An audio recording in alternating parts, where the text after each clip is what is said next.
Le Conseil général participe en amont dans cette opération par son financement pour l'entretien des pistes, la création des pistes, mais aussi pour la création des retenues collinaires. Le Conseil général participe également auprès de l'ONF pour tout ce qui est les missions de surveillance régulière de la période de juillet à décembre. Et le Conseil général participe auprès de Justice pour la lutte contre les feux de forêt. Nous sommes toujours aux côtés des pompiers pour apporter notre aide, sachant que bien sûr le pilotage de la lutte, et c'est tout à fait normal, relève du SDIS, et donc l'ONF lui apporte sa connaissance du terrain.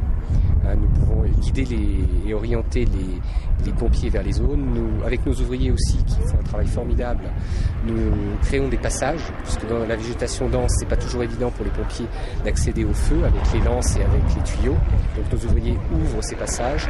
Les ouvriers aussi créent des fossés pour éviter que le feu se propage par l'humus, parce que la grosse difficulté dans ce type de milieu, c'est que le feu peut couver sous le sol et ressortir plusieurs dizaines de mètres après. Donc avec les fossés, on bloque tout cela.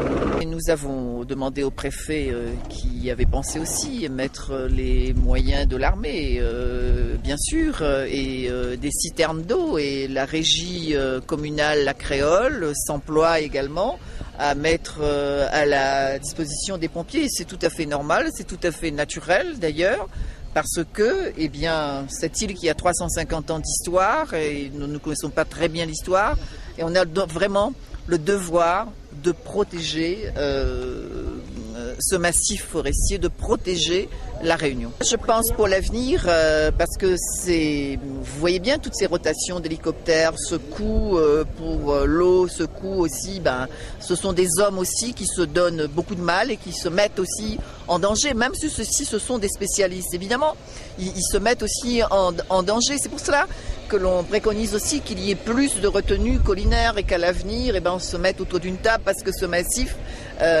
qui est un massif qui est exposé à la sécheresse, parce que l'on attend vivement qu'il y ait la pluie, mais la pluie, dans les jours prochains, il n'est pas prévu qu'il pleuve. Et donc, dans cette zone, il faut vraiment que l'on prévienne ces incendies. Et pour prévenir tout cela, il faut aussi peut-être que l'on mette un dispositif en place, comme des retenues collinaires. Il faut qu'il y en ait plus. Et il est évident, vous l'avez constaté, nous l'avons constaté, qu'il n'y en a pas suffisamment.